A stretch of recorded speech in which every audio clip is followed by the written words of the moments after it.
بسم الله والحمد لله والصلاة والسلام على أشرف خلق الله محمد بن عبد الله صلى الله عليه وآله وصحبه وسلم تسليما كثيرا أما بعد. En cette journée du 21 de Jumad al-Akhira, al-Thaniya, correspondant au 14 janvier 2023, on va continuer avec le thème sur lequel on s'était arrêté dans le dernier samedi, à savoir ce point où Ibn al-Qayyim fait mention des clés principales d'entrée en enfer, et il clôt en évoquant al-ghafla an dhikrillah, l'inattention face à l'évocation d'Allah subhanahu wa ta'ala, ainsi que le fait d'être inattentif face au fait de donner son droit à Allah subhanahu wa ta'ala. Mais j'avais omis, lorsque j'ai donné le thème aux frères, j'ai omis le fait qu'on avait promis de clore le point précédent, à savoir l'évocation du kibr, de l'orgueil. On avait promis de clore par certaines paroles des salafs concernant le kibr, si vous vous rappelez bien, ainsi que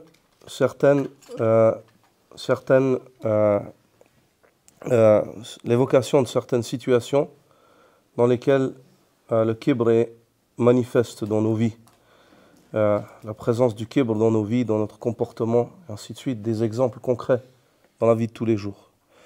On avait promis de clore par cela, donc le cours qui était promis ce soir, on le repousse à samedi prochain, afin de terminer sur l'évocation du kibr, ce que l'on avait promis. Premièrement, Allah subhanahu wa ta'ala, ayyuha al-ikhwa, lorsqu'il évoque les serviteurs du tout miséricordieux à la fin de Surat al-Furqan, la première sifa, le premier caractéristique avec lequel Allah azza wa jal qualifie les serviteurs du Rahman, il dit « Wa ibadur rahman alladhina yamshuna ala al-ardi hawna » et les serviteurs du tout miséricordieux, ils sont ceux qui marchent sur la terre humblement.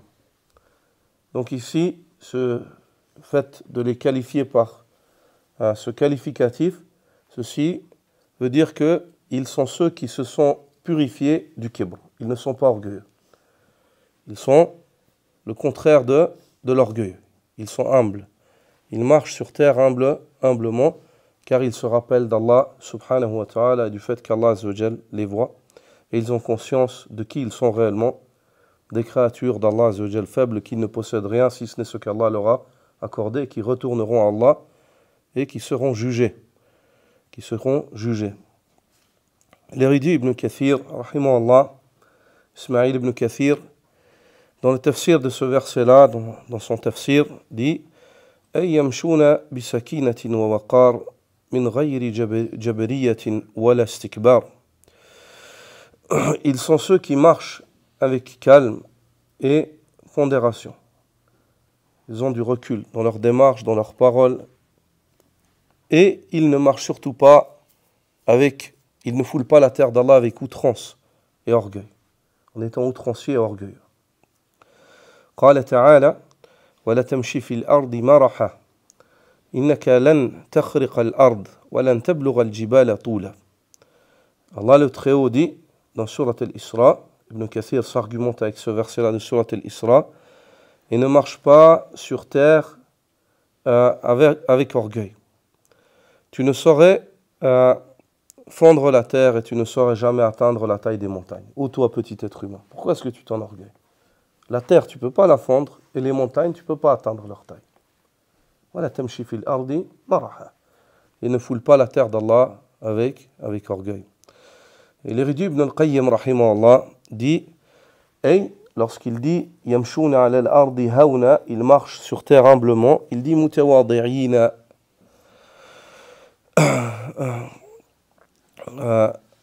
mutawadi'in, il dit, lorsqu'Allah azza wa jal dit que ses serviteurs marchent sur terre humblement, c'est-à-dire qu'ils sont modestes. Ils marchent sur terre avec modestie.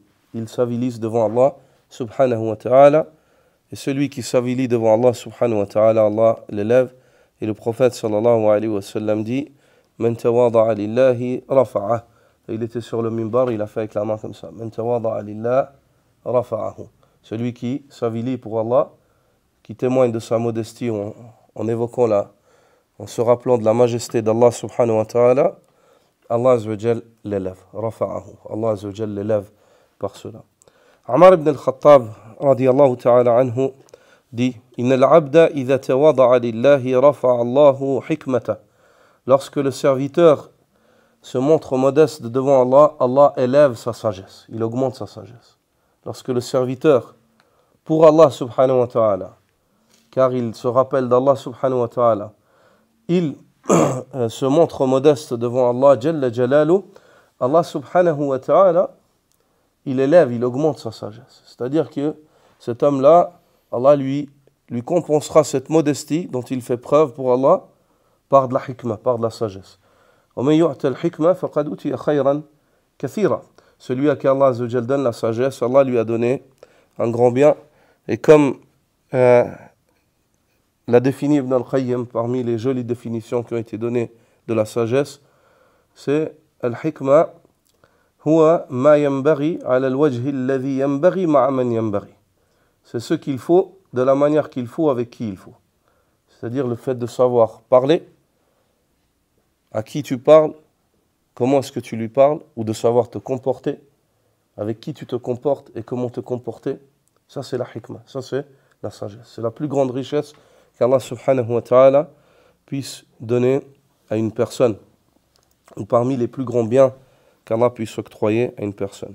Donc Omar radiyallahu ta'ala anhu dit: Inna al-abda idha tawada'a lillahi rafa'a Allahu hikmata. Le serviteur qui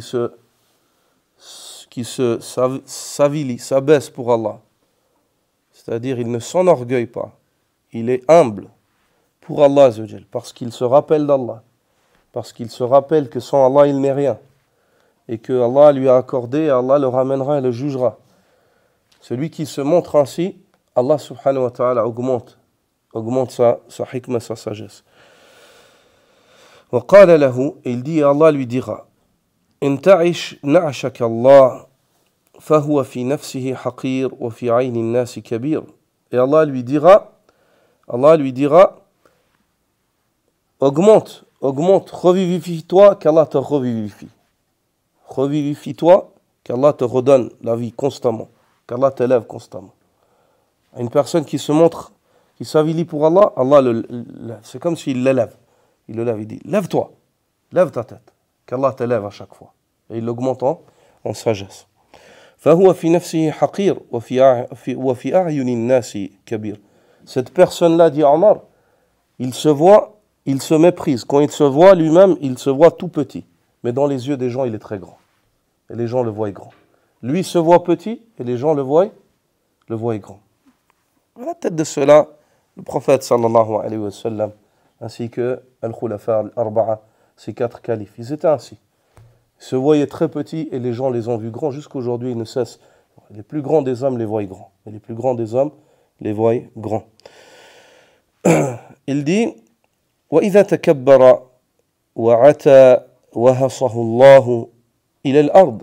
Et si l'homme, par contre, se montre orgueilleux, vaniteux, outrancier, Allah subhanahu wa ta'ala, il l'avilit, il l'écrase sur terre, il l'écrase sur la terre. وقال له اخسأ أخسأك الله. Avilis-toi, humilie-toi, qu'Allah t'humilie, qu'Allah t'avilisse. فهو في نفسه كبير وفي أعين الناس حقير. Cette personne-là, tu la trouveras se voir grande. Elle se voit grande, alors que dans les yeux des gens, elle est méprisée. Dans les yeux des gens, elle est méprisée. حتى يكون عندهم أحقر من الخنزير. Omar dit, au point où cette personne-là soit méprisée aux yeux des gens, beaucoup plus méprisée qu'un cochon. Beaucoup plus méprisée qu'un cochon. Les gens, cette personne n'a pas de valeur aux yeux des gens. وعُتب علي رضي الله تعالى عنه في لبوسه فقال إن لبوسي هذا أبعد من الكبر وأجدر أن يقتدي بي المسلم. Et on a fait des reproches à Ali radiyallahu ta'ala anhu sur ses vêtements. C'est comme si on lui reproche, on lui dit: n'est-ce pas que ta manière, tes vêtements, c'est un peu une forme d'orgueil. Ces reproches-là, on les a faits à Ali radiallahu ta'ala anhu, alors qu'il était plus à même que les personnes qui lui reprochent cela, de savoir ce qui fait partie du kibr et ce qui ne fait pas partie du kibr.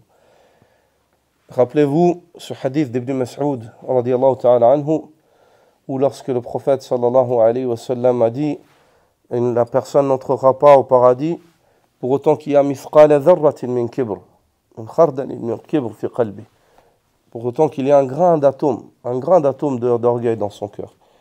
Et un des hommes parmi les sahaba a dit « Ya Rasulallah, au messager d'Allah, l'un d'entre nous aime que ses habits soient beaux, que ses vêtements soient beaux, que ses chaussures soient belles. Que dis-tu de cela? Est-ce que ça fait partie du kibr ?» Le prophète sallallahu alayhi wa sallam de lui dire « Inna Allah jamil yuhibbul jamal » Allah est beau et il aime ce qui est beau. C'est-à-dire, ça ne fait pas partie du kibr d'avoir un joli vêtement.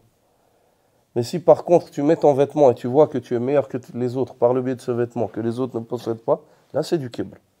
Mais pour autant que l'homme met ce vêtement-là, il remercie Allah et il veut être propre pour aller à la mosquée ou au dars, ou aller visiter ses parents, ou rentrer à la maison voir son épouse, ainsi de suite. Ou alors rencontrer ses frères, par respect, haybatan, par respect pour l'assise ou le lieu dans lequel il va, il n'y a aucun mal à cela. Le prophète sallallahu alayhi wa sallam a dit dans ce hadith que ceci ne fait pas partie de l'orgueil. Et ici, ils ont fait des reproches à Ali radiyallahu ta'ala anhu sur ses vêtements. Et il dit, radiyallahu ta'ala anhu, il leur répond en leur disant « Inna labusi hadha ab'ada min al-kibr » Mes vêtements, les vêtements que vous voyez, sont le plus loin qu'ils soient de l'orgueil. L'orgueil, il n'est pas en cela. وَأَجْدَرْ أَنْ يَقْتَدِيَ بِيَ الْمُسْلِمِ Et ils sont plus à même que le musulman me suive, fasse de même. C'est-à-dire, il a des jolis vêtements, il peut les mettre. Hein? Il les met de cette manière-là, et pas afin de s'enorgueillir. وقال الحسن البصري رحمه الله إن أقواما جعلوا الكبر في قلوبهم والتواضع في ثيابهم. الحسن البصري dit on trouve à notre époque que certaines personnes cachent l'orgueil dans leur cœur, ils ne purifient pas leur cœur de l'orgueil, et ils ont établi la modestie, l'expression de la modestie dans les vêtements. C'est-à-dire, ils veulent montrer qu'ils sont modestes et qu'ils ne sont pas orgueilleux en mettant des vêtements modestes, alors que dans leur cœur, en réalité, ils sont orgueilleux. Le kibr, à la base, il est où? La base du kibr, elle part. On l'a expliqué. Chez les salaf, il part du cœur. Le kibr, il a 3 fondations. Vous vous rappelez? La première, c'est l'intérieur. C'est le fait que la personne, elle n'a pas purifié son cœur du kibr. Elle ne connaît pas Allah, elle ne se connaît pas elle-même. La deuxième, c'est la chose sur laquelle il appuie son kibr. C'est le fait qu'il ait une richesse, ou bien un habit, ou bien une intelligence, ou une force, ou un savoir, ou X, ou Y, ou bien même une adoration. Qu'il ait des actes d'adoration par lesquels il se voit que, Masha'Allah, j'ai atteint un degré, moi, les autres, ils ne font pas ça. Tu vois. Et puis, la troisième, c'est celui sur qui il s'enorgueille. Qu'il est une personne par laquelle il se compare par rapport à ce sur quoi il a été privilégié, à savoir la richesse ou la force. Il dit, je suis plus fort que lui, et je suis meilleur que lui. C'est les 3 fondations du kibr, vous vous rappelez ça. Le départ du kibr, il part de où? Dans le cœur. La réforme, elle part du cœur. Elle part du cœur. Ça, c'est la base. Le socle du kibr, il est intérieur. Batini. Yabda min al-batin. Il part de l'intérieur. Hassan al-Basri, rahimahullah, dit, il y a certes des personnes qui renferment le kibr dans leur cœur et qui expriment la modestie sur leurs vêtements. Ils n'ont rien compris. Le prophète sallallahu alayhi wa sallam, il a dit aux sahaba, le kibr, ce n'est pas le fait que tu mettes des jolis habits. Le kibr, c'est le fait de mépriser les gens et de refuser la vérité. وقال وهب لما خلق الله جنة عدن نظر إليها فقال أنت حرام على كل متكبر. Et Wahb a dit, lorsqu'Allah a créé les jardins d'Éden, le paradis, il les a regardés, il leur a dit, tu es interdite à tout orgueil. Tu es interdite à tout orgueilleux. Tout orgueilleux, il lui est interdit de pénétrer en toi. وقال يحيى بن جعدة. Yahya ben Ja'da, c'est un des tabi'in qui, sa grand-mère, elle est Hani bint Abi Talib. Hani bint Abi Talib, la sœur de Ali. Et il a entendu de sa grand-mère, il a pris la science de sa grand-mère, d'Abu Huraira et de Zayd ibn Arqam, radiyallahu anhum. Ce tabi'i, il a dit: Man wada'a wajhahu lillahi azza wa jalla sajidan faqad bari'a min al-kibr. Celui qui prosterne son visage lillah, pour Allah. Notez bien ce mot-là. Man wada'a wajhahu lillahi azza wa jalla sajidan. Il n'a pas dit man wada'a wajhahu sajidan.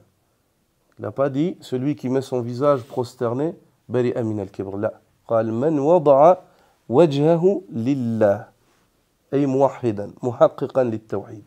Celui qui met son visage sur le sol pour Allah en tant que monothéiste, à la recherche de l'agrément d'Allah Azza wa Jal, en s'avilissant pour Allah subhanahu wa ta'ala. Ce qaïd, il est très important dans ce récit. Cette parole, elle change tout. C'est-à-dire, toute personne qui se prosterne, elle n'a pas forcément vidé son cœur du kibr.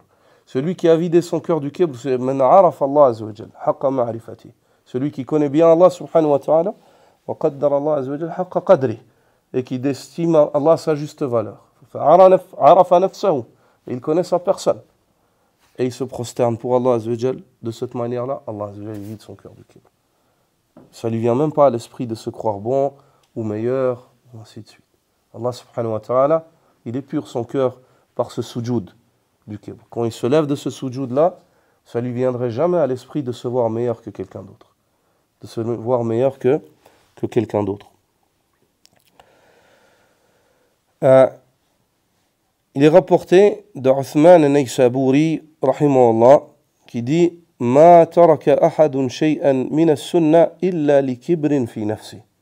Tu ne verras jamais une personne délaisser une chose de la sunna après avoir conscience que ceci fait partie de la sunna, si ce n'est qu'il y a une forme de kibr, d'orgueil dans sa personne. Puis cette personne-là, par son délaissement de la sunna, il est sujet à des mauvaises opinions vis-à-vis de lui. C'est-à-dire les gens, ils peuvent avoir des mauvaises opinions vis-à-vis de lui. Pourquoi cette personne, il délaisse la sunna? لماذا يترك السنة بعد أن عرفها وهي سنة الرسول صلى الله عليه وسلم. فينسلخ القلب عن حقيقة اتباع الرسول صلى الله عليه وسلم. À ce moment-là, son cœur se détourne de la réalité et la bonne réalisation du suivi du prophète sallallahu alayhi wa sallam. ويصير فيه من الكبر وضعف الإيمان ما يفسد عليه دينه أو يكاد. Et il dit à ce moment-là, par le délaissement de la sunna, il y a une forme d'orgueil qui s'installe dans son cœur, ainsi qu'une faiblesse de foi qui s'en vont corrompre toute sa religion ou alors une partie de celle-ci. وَهُمْ يَحْسَبُونَ أَنَّهُمْ يُحْسِنُونَ صُنْعًا. Il dit, ils arrivent à un grade où, par le délaissement de la sunna, ils pensent faire quelque chose de bien. Ils délaissent la sunna et ils se disent, Masha'Allah, on est en train de faire quelque chose de bien. Subhanallah. En fait, il faut vraiment faire attention. Souvent, je discutais avec certains frères sur la question de l'habit, du vêtement qui couvre l'homme depuis son nombril jusqu'à sa cheville. Sur les hadiths de l'isbal, le fait de délaisser l'habit en dessous de la cheville. Souvent, certains imams disent, il n'y a pas de problème. Si ce n'est pas fait par du kibr, si ce n'est pas l'istikbar, le kibr, la cause, il n'y a pas de problème. Parce que le prophète sallallahu alayhi wa sallam a dit à Abu Bakr, tu ne fais pas cela par kibr ou par khuyala, tu ne fais pas cela par ostentation ou par kibr. Ils disent que ces récits-là, souvent, quand on évoque ce principe dans les hadiths qui sont venus, quand on les lit, on trouve que le prophète sallallahu alayhi wa sallam dit celui qui fait cela par orgueil ou alors par orgueil ou alors par ostentation. Par orgueil ou par ostentation. C'est ces deux points-là qui reviennent. L'orgueil et l'ostentation. Donc ils disent, vu que si l'homme, l'ostentation, pourquoi? À l'époque, les gens, quand ils laissaient les manches longues et qu'ils laissaient les habits plus longs, ils montraient qu'ils avaient de l'argent. C'était ostentatoire, pour montrer qu'ils ont de l'abondance. Car vous n'êtes pas sans savoir que lorsque les versets du hijab sont descendus, les sahabiyat, radiyallahu anhunna, elles n'avaient pas de quoi se couvrir. Elles ont dû prendre les rideaux de leur maison pour se faire des moyens, des vêtements par lesquels elles se couvrent. Elles couvrent ce qu'Allah leur a ordonné de couvrir. Vous ne savez pas, c'est des sociétés où les gens vivaient très modestement. La société médinoise, c'était une société très modeste, très modeste. Donc, on comprend, à cette époque, on comprend le fait qu'une personne, elle laisse son vêtement et par cela, il y a une forme ostentatoire dedans afin de montrer sa richesse. Et de ce fait aussi, l'orgueil, de montrer qu'il est riche et qu'il a plus que les autres. C'est vrai que, à la base, ces hadiths ont été évoqués ainsi, dans cette forme-là. Mais il y a d'autres hadiths qui sont absolus. ما أسفل من الكعبين qui sont مطلقة لم تقيد لا بالكبر ولا بالخيلة. Il y a d'autres hadiths où le prophète sallallahu alayhi wa sallam, il a évoqué cela d'une manière générale et sans qaïd. Il a dit ما كل أي كل ما أسفل من الكعبين دون أن يذكر لذلك سببا, sans mentionner une cause ou une illa. Ce qui dépasse les chevilles, c'est pour le feu. فهو في النار. C'est destiné au feu. Ensuite, pour revenir à cette parole d'Abu Uthman al-Naysaburi, le délaissement de la sunna a une forme de kibr dedans. J'ai eu discuté une fois avec une personne sur cela, et je lui ai dit d'accord. Si on revient à ce que tu as dit, où j'accepte que la raison qui fait que cela est interdit, c'est si tu délaisses cette sunna, c'est-à-dire si tu laisses traîner ton habit par orgueil, ou alors par kibr, par orgueil, ou alors par ostentation, par khuyala, par ostentation. Si tu fais cela par ostentation ou par orgueil, cela est interdit, tu es d'accord. Je lui ai posé la question, qu'est-ce qui t'empêche, toi, de faire ce que les sahaba ils ont fait? Est-ce que le prophète sallallahu alayhi wa sallam, il était orgueilleux? Est-ce que le prophète sallallahu alayhi wa sallam, il était orgueilleux? Est-ce qu'il avait peur de l'orgueil? Est-ce que c'était une forme d'orgueil chez lui? Abu Bakr as-Siddiq, tu me dis qu'il laissait son izar, il tombait. Il avait son izar qui tombait. Et Abu Bakr le remontait. Il est venu, il dit, Ya Rasulallah, mon izar, il tombe, il s'est inquiété. Est-ce qu'il était orgueilleux, Abu Bakr? Le prophète sallam, il a dit, non, tu ne fais pas cela par orgueil.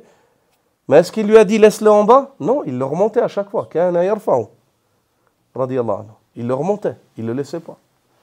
Mohammed Amin al-Shanqiti, il dit, sache que les compagnons du prophète sallallahu alayhi wa sallam, ceux qui ont ouvert le levant et le couchant, il n'y en avait pas un parmi eux qui rasait sa barbe ou alors qui laissait son vêtement en dessous de la cheville.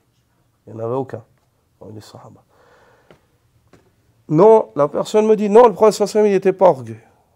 Alors pourquoi il faisait ça? Pourquoi il se prémunissait de ça? Et il n'avait pas les moyens. Je dis, mais toi, tu n'as pas envie de ressembler au prophète sallallahu alayhi wa sallam? Oui, j'ai envie. Mais alors, qu'est-ce qui t'empêche de nos jours de faire ça, toi? Même si ce n'est pas obligatoire, qu'est-ce qui t'empêche de le faire? Il a dit, c'est les yeux des gens. J'ai dit, alors là, ça c'est l'ostentation. Ça veut dire tu le laisses pour ostentation. L'autre a dit, ouais, c'est parce que c'est pas joli. Dans la société dans laquelle on vit, c'est pas joli. J'ai dit, alors ça c'est du kibr. Ça c'est de l'orgueil. Est-ce que vous avez compris? La plupart des personnes à qui tu dis, pourquoi est-ce que tu fais pas ça? C'est ou parce que c'est pas joli, ou hada istikbar. C'est du kibr. Est-ce que l'essentiel c'est d'être beau chez les hommes ou chez Allah subhanahu wa ta'ala? Et celui qui ou bien alors, c'est parce que oui, mais on est mal vu dans la société dans laquelle on vit si on fait ça, alors à ce moment-là, c'est ostentatoire. C'est à cause des yeux des gens. C'est à cause des yeux des gens. Al-Ahnaf ibn Qais, rahimahullah, a dit Ajaban libni Adam, يتكبر وقد خرج من مجرى البول مرتين. Comme la situation du fils d'Adam est étonnante. Il se montre orgueilleux alors qu'à la base, il a vu son jour en sortant par deux fois par les points de sortie urinaires. Comme elle est étonnante la situation du fils d'Adam. Il s'enorgueille alors qu'il a vu le jour en sortant par deux fois par des points de sortie urinaires. De l'organe de son père, puis ensuite de l'organe de sa mère, qu'Allah vous honore. Par deux fois, il est sorti par là. Comment est-ce qu'après cela, il arrive à se montrer orgueilleux? وقال محمد بن الحسين بن علي ما دخل قلب امرئ شيء من الكبر قط إلا نقص من عقله بقدر ما دخل من ذلك أو أكثر. Mohammed ibn al-Hussein ibn Ali dit: jamais une quantité d'orgueil n'a pénétré dans le cœur du fils d'Adam, si ce n'est qu'elle a diminué une quantité similaire de raison chez lui. C'est-à-dire, son raisonnement, il régresse. Il devient orgueilleux, il est irraisonnable. C'est-à-dire, il ne va plus raisonner, juste. Ou alors, une quantité similaire, ou alors une quantité plus conséquente que la quantité d'orgueil qui est rentrée. Il perd la raison, il devient irraisonnable. Et vous verrez que l'orgueilleux, il est totalement irraisonnable. Premièrement, il n'est pas raisonnable parce que l'homme n'a pas à se montrer orgueilleux. Il n'a rien. L'homme, il ne possède rien. Sur quoi est-ce qu'il va se montrer orgueilleux? La richesse, il ne la possède pas. La santé, il ne la possède pas. Il ne possède rien. L'homme n'est pas maître de sa situation. Donc c'est déjà une irraisonnabilité. C'est déjà quelque chose qui n'est pas raisonnable au départ, sur le point de départ. Puis ensuite, dans ses jugements, l'orgueil, il est irraisonnable. Il ne raisonne pas. Son orgueil, il le pousse à être injuste, il le pousse à être outrancier, il le pousse à désobéir à Allah, subhanahu wa ta'ala. وسئل سلمان رضي الله تعالى عنه عن السيئة التي لا تنفع معها حسنة فقال الكبر. Salman رضي الله عنه a été questionné sur le péché avec lequel, s'il est présent, aucune bonne action en fait elle est utile. Si elle s'associe en fait à ce péché-là. Elle dit, c'est quoi ce péché-là? Il a dit, c'est le kibr, c'est l'orgueil. وقال النعمان بن بشير رضي الله تعالى عنه على المنبر. النعمان بن بشير, le compagnon du prophète sallallahu alayhi wa sallam, dit un jour, alors qu'il exhortait ses disciples sur le minbar, sur la chair: إن للشيطان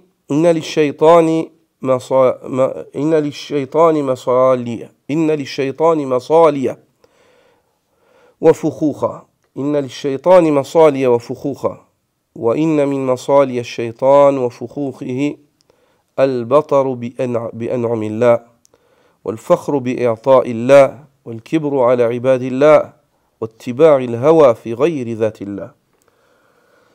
Certes, le démon possède des choses qui élèvent son affaire, ainsi que des pièges qu'il tend au fils d'Adam. Et parmi les pièges du fils d'Adam, les choses qui élèvent l'affaire du démon au-dessus du fils d'Adam, et les pièges qu'il tend au fils d'Adam, c'est le fait de renier les faveurs d'Allah Azza wa Jal. Puis ensuite, de s'enorgueillir sur les créatures avec ce qu'Allah lui a donné. D'un, il ne remercie pas Allah pour ce qu'il lui est donné, et de deux, il emploie ce qu'Allah lui donne pour tomber dans le péché, pour s'enfoncer dans le péché, qui est le fait de s'enorgueillir sur les créatures d'Allah. De se vanter, dit-il, de se vanter de ce qu'Allah lui a accordé. C'est-à-dire, Allah lui donne, il ne remercie pas Allah. Donc il a raté la première épreuve, qui est le shukr. Puis ensuite, yaftakhir. Il est fiero de ce qui lui est donné, alors qu'il ne sait pas que c'est une épreuve. Bala an yubtala bi. Et de trois, Al-kibru ala ibadillah, il s'enorgueille sur les créatures d'Allah. Il s'enorgueille sur les créatures d'Allah. Wattiba'i al-hawa fi ghayri dhatillah. Et fait partie des ruses du démon aussi, le fait que l'homme suive les passions des voies qui ne sont pas conformes à ce qu'Allah attend de lui. Il a été rapporté que Sa'd ibn Abi Waqqas radiyallahu ta'ala anhu a dit à son enfant: Ya bunay, iyaka wal kibr. Oh mon fils, fais attention à l'orgueil, prends garde à l'orgueil. وليكن فيما تستعين به على تركه علمك بالذي منه كنت والذي إليه تصير. Et que la chose qui t'aide à te débarrasser du kibr, c'est la connaissance que tu as de ce que tu étais, ainsi que de ce que tu vas devenir. Ce que tu étais, inexistant, et tu es parti d'une goutte d'eau. Ce que tu vas devenir, de la terre, dans ta tombe. وكيف الكبر مع النطفة التي منها خلقت. Comment est-ce que l'homme pourrait se montrer orgueilleux en évoquant la goutte de laquelle il est parti? والرحم التي منها قذفت. Et la matrice, je ne sais pas comment, il y a un autre nom en français, là où le bébé se développe, d'où il sort, l'utérus, et l'utérus duquel tu as été projeté. Rappelle-toi, la goutte de laquelle tu es parti, et l'utérus duquel tu as été projeté. Quzifta. Wal-ghadha'u alladhi bihi ghuzita. Ainsi que la nourriture que tu avais quand tu étais dans cet utérus-là. Le sang. Le sang. Là, c'est l'exhortation du compagnon, Sa'd ibn Abi Waqqas, dédié à son enfant. Cheikh al-Islam ibn Taymiyyah dit: Al-kibru yunafi haqiqat al-ubudiyya. L'orgueil contredit la réalité et la bonne réalisation de l'adoration pour laquelle le serviteur est créé. Kama thabata fi sahih, ceci comme cela a été confirmé dans le sahih, et ici c'est le sahih de l'imam Muslim. عن النبي صلى الله عليه وسلم أنه قال, que le prophète صلى الله عليه وسلم a dit: يقول الله تعالى العظمة إزاري والكبرياء ردائي. La gloire est mon pagne, wa al-kibriya'u et l'orgueil, et mon rida, mon manteau. فَمَنْ نَازَعَنِي وَاحِدًا مِنْهُمَا عَذَّبْتُ. Celui qui me dispute l'une de ces deux caractéristiques, je lui promets de le châtier. فَالْعَظَمَةُ وَالْكِبْرِيَاءُ مِنْ خَصَائِصِ الرُّبُوبِيَّةِ. La gloire ainsi que l'orgueil font partie des caractéristiques de la seigneurie. Le Seigneur a le droit d'être ainsi. Mais les serviteurs, ils n'ont pas le droit d'être ainsi. Car ils ne possèdent rien, si ce n'est ce que le Seigneur leur accorde. Si ce n'est ce que le Seigneur leur accorde. Et lorsqu'il leur accorde dans le dunya, ceci sont les faveurs de mon Seigneur, comme l'a dit Sulayman, alayhi salam, il ne me les a pas accordées pour une autre raison, si ce n'est afin de me mettre à l'épreuve, si je serais du nombre des reconnaissants, alors des ingrats. Et la fierté ou l'orgueil est bien plus haute que la gloire. C'est pour cela qu'elle a été évoquée dans ce hadith comme le manteau, ce qui couvre le haut du corps.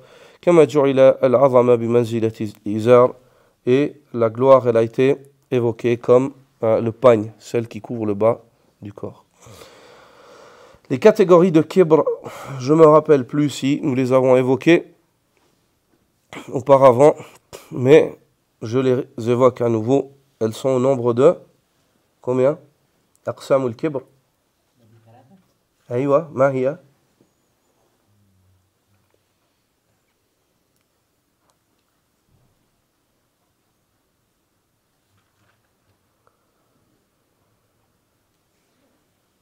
ما قلت أركانا. التكبر على الله. أيوة أحسنت. التكبر على الرسل. على الرسل. Exactement. Donc on les a évoqués. Mais vu que le frère est le seul à s'en rappeler, Inch'Allah, on les révoque. Les catégories d'orgueil, elles sont au nombre de 3. L'orgueil vis-à-vis d'Allah, l'orgueil vis-à-vis des messagers d'Allah et l'orgueil vis-à-vis des créatures d'Allah subhanahu wa ta'ala. Et on avait évoqué les arguments en fait de chacune d'entre elles ainsi que l'existence de chacune d'entre elles dans les peuples qui nous ont précédés. Je m'en rappelle maintenant, c'est juste, on a évoqué cela.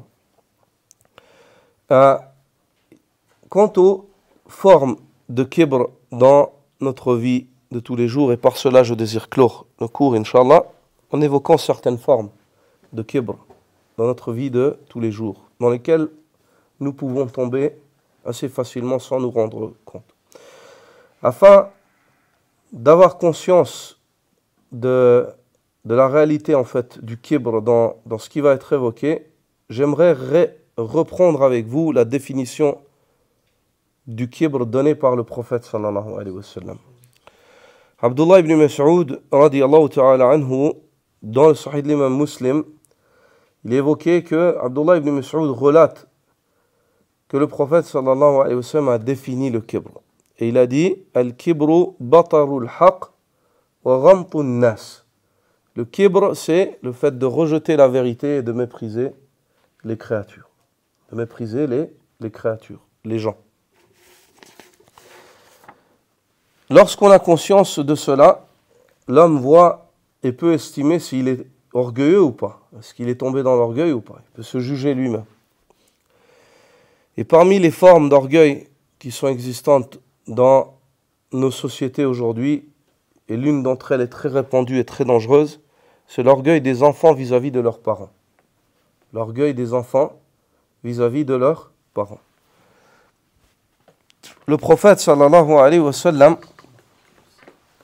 la première des caractéristiques qu'il a données de l'orgueil, c'est le fait que l'homme rejette batarul haq, qu'il rejette la vérité. Donc l'orgueilleux, dans un premier temps, il rejette une vérité, une réalité, une vérité. Et ici, l'enfant qui est orgueilleux envers ses parents, il rejette la vérité qui est le fait qu'il doit le respect à ses créatures et qu'il leur doit beaucoup. Puis ensuite, après avoir rejeté cela, il les méprise ou il porte atteinte à leurs droits. Il s'enorgueillit sur eux. Il s'enorgueillit sur eux. Et une grande partie des désobéissances dont les enfants font preuve vis-à-vis de leurs parents aujourd'hui, c'est dû à une forme d'orgueil qu'il y a chez l'enfant. Et le problème, c'est qu'aujourd'hui, quelque part, on pousse l'enfant à se sentir distant de ses parents, dont il n'a pas besoin, ou plus savant que ses parents. Il sait mieux qu'eux. Avec les moyens qu'on lui met entre ses mains, il se voit très rapidement beaucoup plus intelligent, beaucoup plus clairvoyant que ses parents. Non, mais tu sais pas, toi. Non, mais... Et très vite, il se voit en fait distant du besoin de ses parents, une forme d'indépendance, pseudo-indépendance qui s'installe chez ses enfants, puis ensuite ils sont outranciers, ils sont orgueilleux avec leurs parents, ils répondent, ils n'obéissent pas, ils répondent mal, et ainsi de suite. Donc il est primordial, si on voit en nous cela, de se rectifier, de savoir que cette créature, qu'elle soit musulmane ou pas, c'est notre père ou c'est notre mère.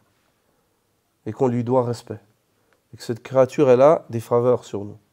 Parmi les faveurs, c'est elle qu'Allah Azza wa Jalla a choisi pour nous faire voir le jour ici-bas, dans ce dunya. Et ça suffit comme faveur. Sans parler, sans évoquer ce qui va avec lorsqu'on est petit et qu'on ne possède rien, qu'on ne connaît rien de notre situation, ces gens-là, on est à leur charge. Ils se sont chargés de nous.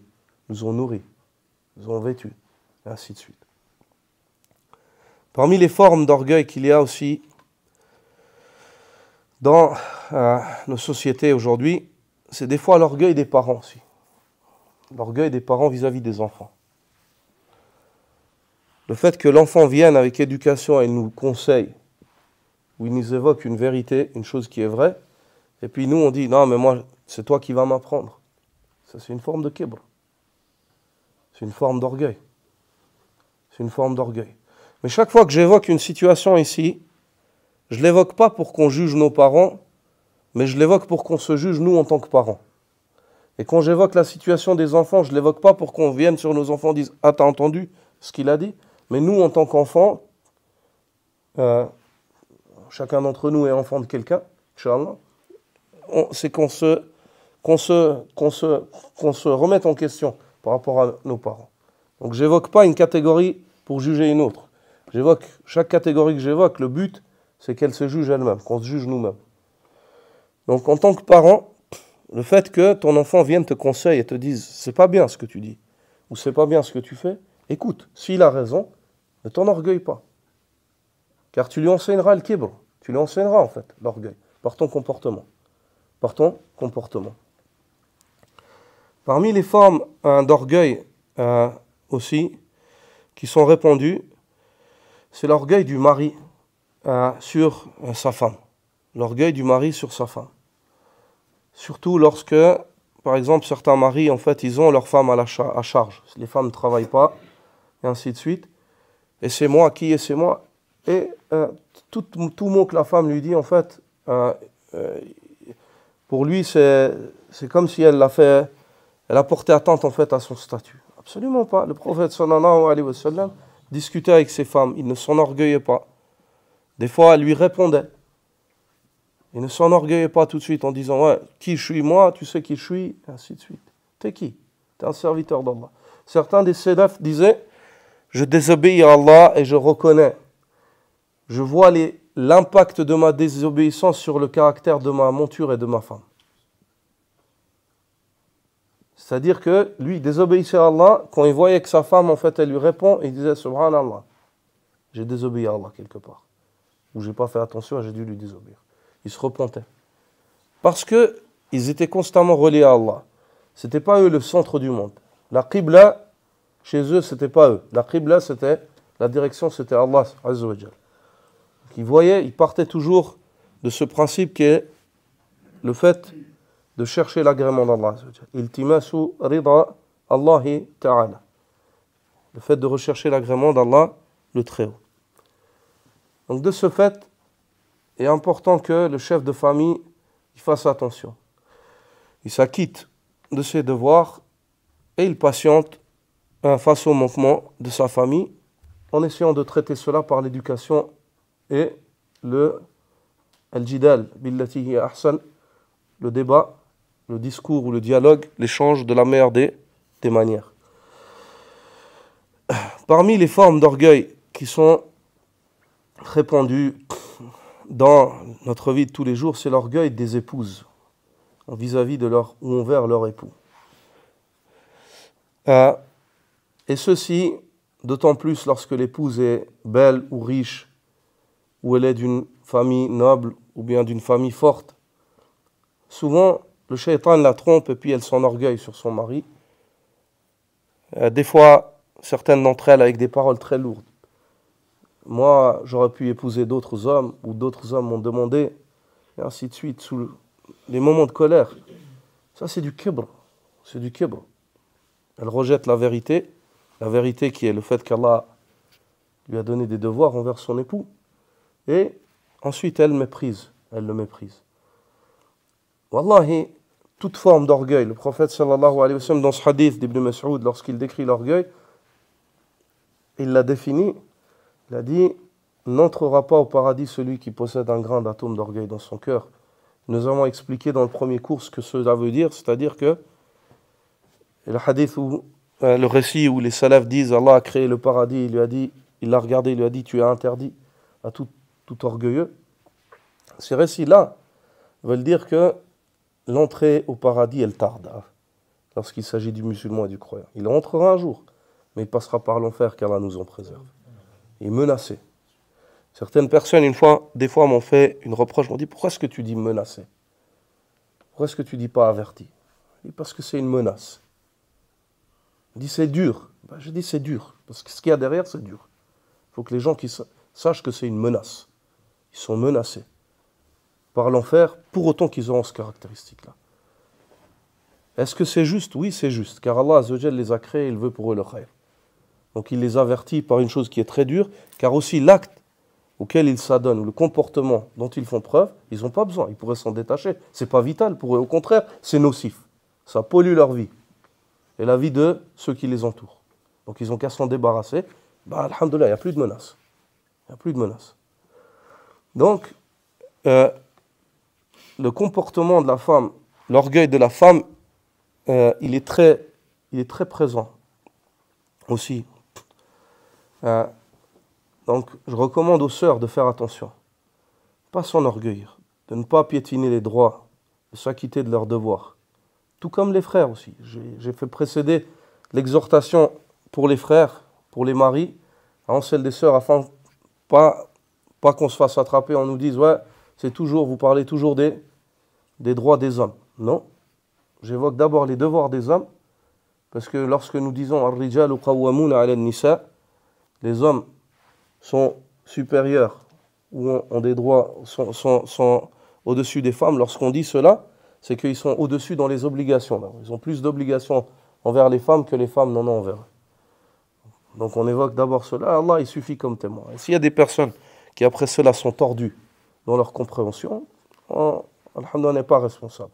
On essaie un maximum de fermer les portes, mais lorsque on trouve que certains êtres humains, même dans la parole d'Allah, ils arrivent à venir avec des interprétations tordues, qu'en est-il de nos paroles à nous qui sommes manquants et pleins d'erreurs? Donc, al-akhawat, l'expression de l'orgueil chez les sœurs, il est omniprésent. Il est omniprésent. C'est une expression qui est omniprésente dans la vie. Et on le voit des fois dans les questions qu'on nous pose en tant que prédicateur ou imam. On reçoit des fois des questions et ces points-là, je ne les ai pas inventés. Je ne les ai pas sortis de ma tête. C'est des points qui existent dans la vie de tous les jours. Donc, il est primordial de faire attention et de se rappeler qui on est, d'où on est parti, ce qui va advenir de nous et ce qui nous attend, Yawm al-Qiyamah, afin de purifier ses cœurs de l'orgueil.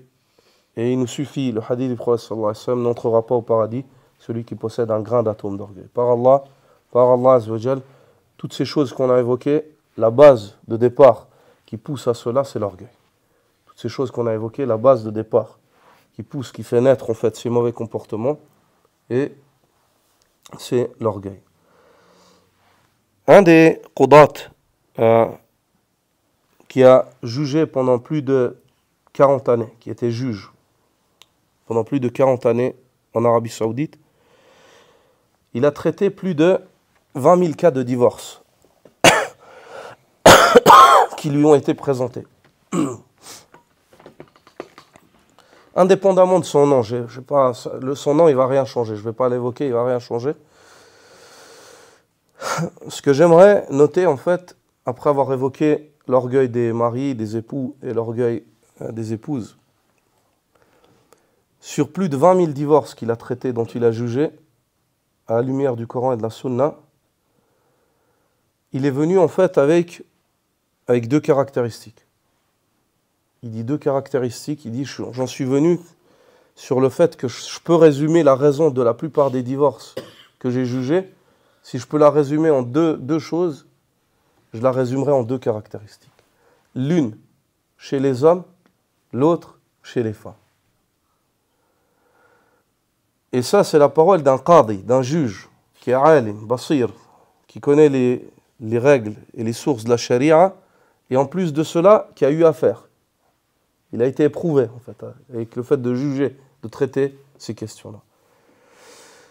Il dit, quant aux hommes, il dit, le problème des hommes, il dit, c'est l'ego, qui les pousse à divorcer. Allahu Akbar.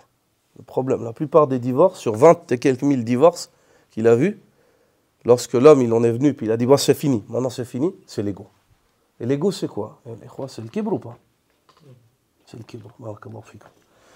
Il dit, quant aux femmes, il dit, c'est la langue. C'est la langue. C'est leur langue. Le fait de trop parler. Et surtout de parler dans des moments, par exemple, où il y a un conflit, elle appuie encore avec des mots, elle appuie, et puis voilà. Il dit, Et d'ici, on aura enlevé ces deux choses-là. Et comment est-ce qu'on enlève ces deux choses? En enlevant le kibr. On enlève le kibr, il n'y a pas. Il n'y a plus ce motif qui te pousse en fait à être outrancier avec la langue. Et toi, il n'y a pas ce motif qui te pousse à être outrancier en fait, en disant bah, c'est bon, c'est fini, tu te prends pour qui? Moi, je suis l'ego.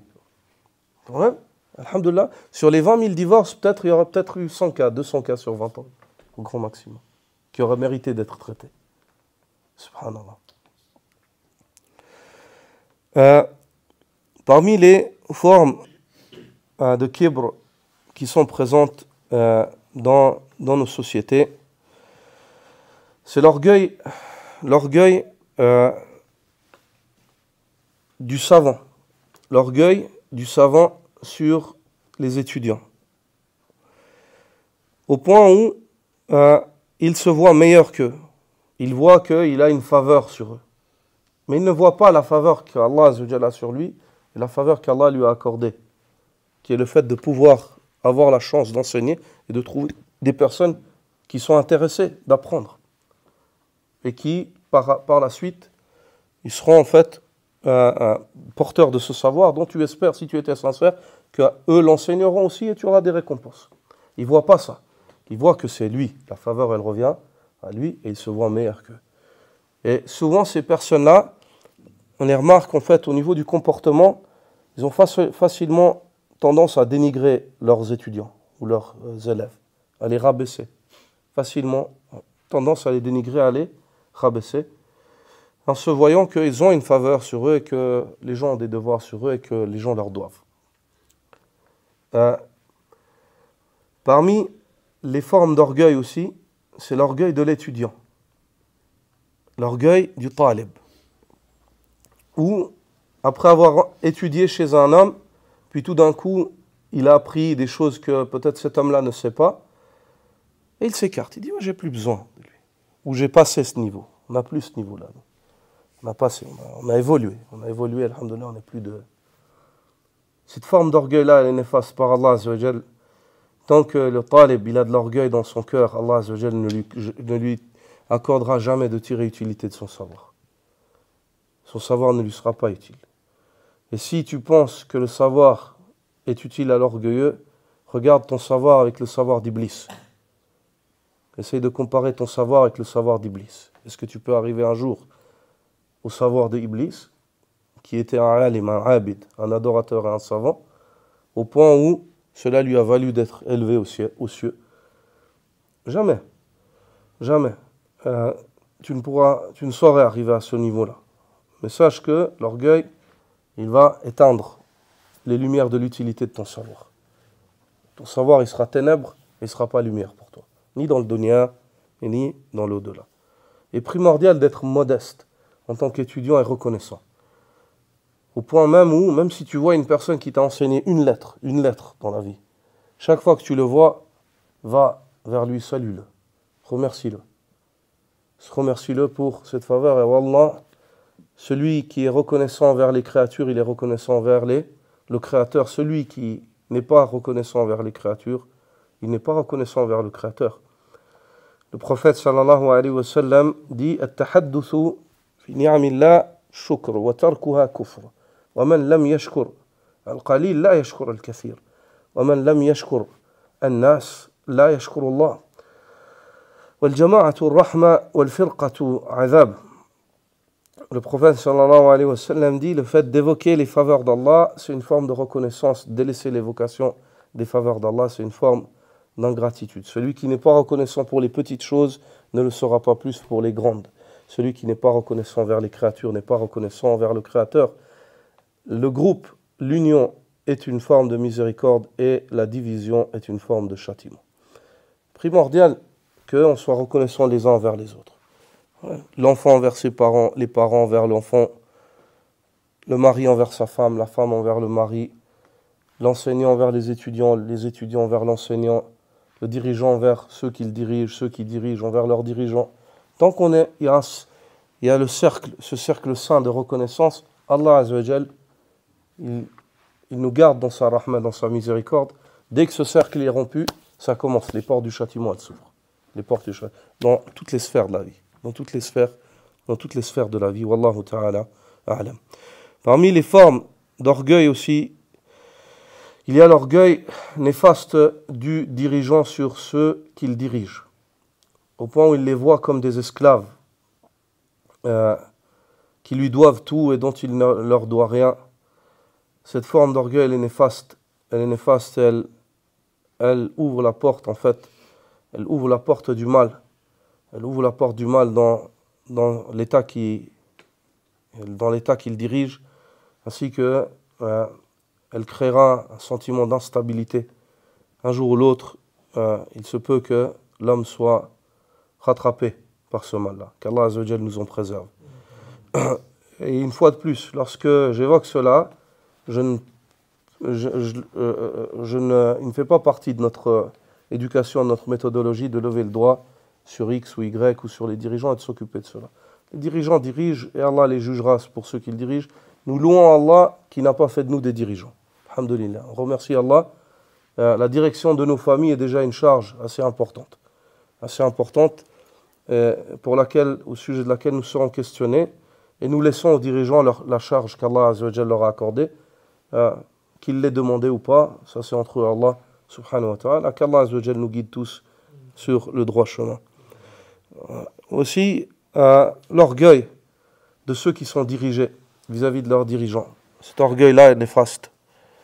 Le fait qu'ils renient le bien qu'il ait pu leur faire et le fait qu'ils se soulèvent pour X ou Y sur leurs dirigeants. Ceci est néfaste et le caractère néfaste de cet orgueil-là n'est pas approuvé. Ce que l'on voit, ce qui nous entoure, en fait, témoigne que les conseils du prophète sallallahu alayhi wa sallam, s'ils étaient mis en pratique, les musulmans verraient des meilleurs jours. Les musulmans verraient des meilleurs jours. Parmi les formes d'orgueil, il y a l'orgueil de celui qui a la tête d'un groupe de personnes, que ce soit dans un cadre associatif ou bien alors dans un cadre de travail, soit un directeur ou un patron ou X ou Y. Le fait qu'il n'accepte pas les conseils ou parce qu'il est au-dessus, il ne veut pas qu'on lui dise, qu'on lui montre une erreur, ainsi de suite.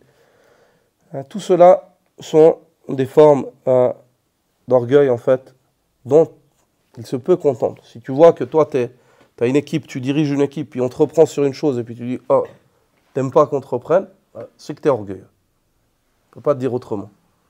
Tu es orgueilleux, donc il faut purifier ton cœur en tant que musulman avant de rencontrer Allah Azza wa Jalla avec cette forme d'orgueil. Et ainsi de suite. Sur toutes les sphères de la vie, les rois. Sur toutes les sphères de la vie.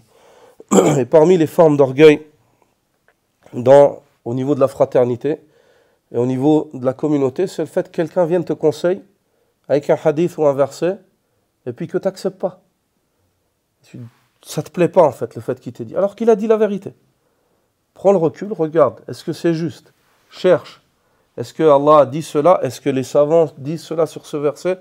Est-ce que le prophète sallallahu alayhi wa sallam a dit cela? Est-ce que c'est juste la manière comme il s'est argumenté? La manière dans laquelle il a posé ce hadith, est-ce qu'elle est juste? Si c'est juste, pourquoi est-ce que tu n'acceptes pas? Pourquoi est-ce que ça ne te plaît pas? Tu dois être content. Alhamdulillah. Parce que le but, c'est Ihdina as-sirat al-mustaqim, guide-nous sur le droit chemin. Le but, c'est la vérité. Le but, c'est de chercher la vérité. Donc lui, il est venu avec une chose qui est vraie, dans un contexte juste. Donc il n'y a pas, tu dois accepter. Et si tu n'acceptes pas, alors c'est une forme d'orgueil. C'est une forme d'orgueil, c'est très grave. Batarul haq wa ghamtun nas.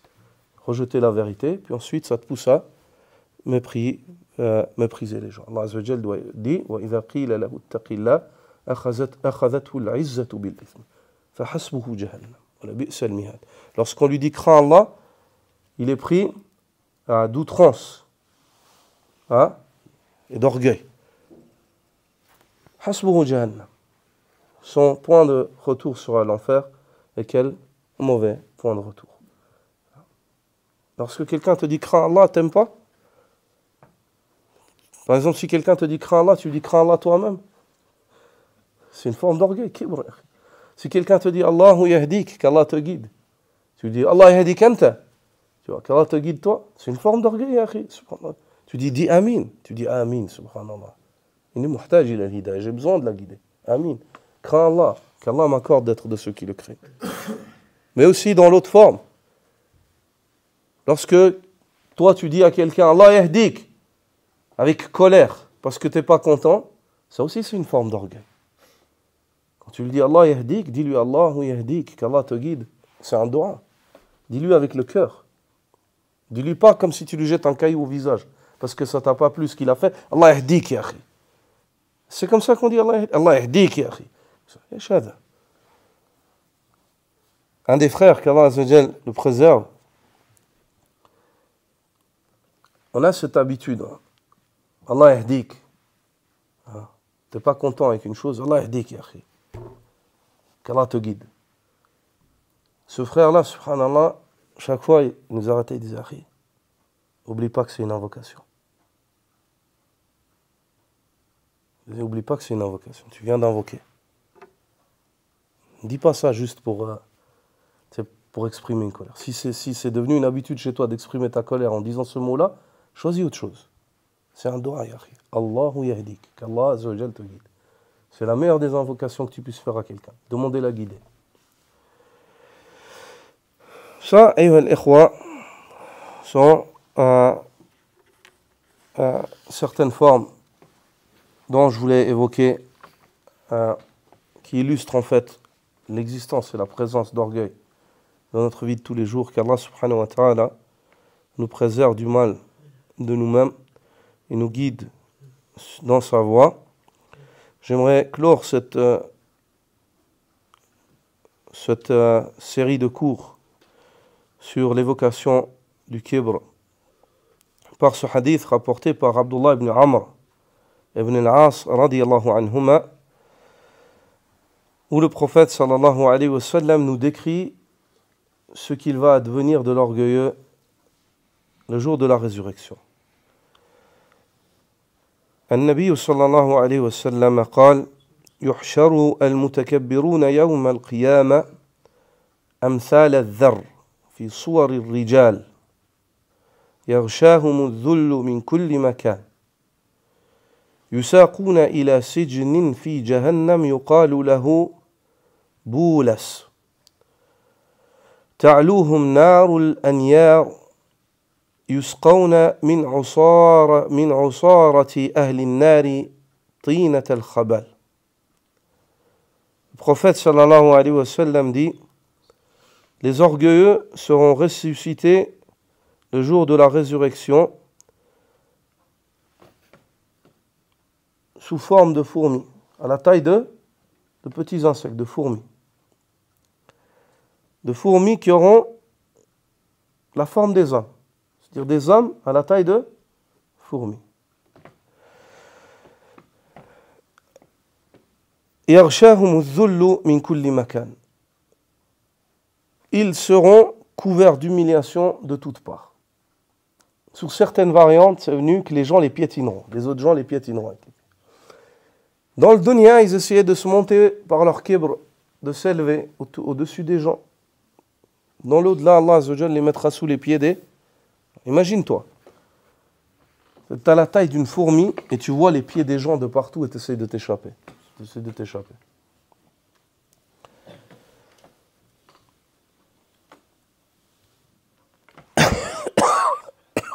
Ils seront conduits après cela dans une prison en enfer qui s'appelle Boulas.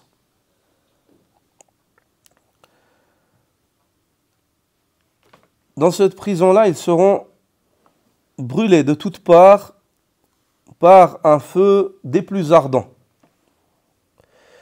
Yusqawna min usarati ahli an-nar. Ils seront abreuvés de la transpiration et des excréments des habitants de l'enfer. Transpiration, sang, pu, usara, ce qui va sortir en fait de ces gens-là. Tous les habitants de l'enfer, ce qui va sortir d'eux à cause du châtiment qu'ils vivront, soit le sang, le pu, les excréments, et ainsi de suite, les orgueilleux, ils seront abreuvés de cela. Ils seront abreuvés de cela. Qu'Allah Azza wa Jal nous en préserve. Et ce hadith-là, qui est rapporté par l'imam al-Tirmidhi, ainsi que dans d'autres recueils de la Sunna, ainsi que l'imam Ahmad dans son Musnad, et il a été authentifié par Cheikh Nasr, rahimahullah, il a été jugé Hassan, bon, par Cheikh Nasr dans Sahih al-Jami'. سبحانك اللهم وبحمدك أشهد أن لا إله إلا أنت أستغفرك وأتوب إليك.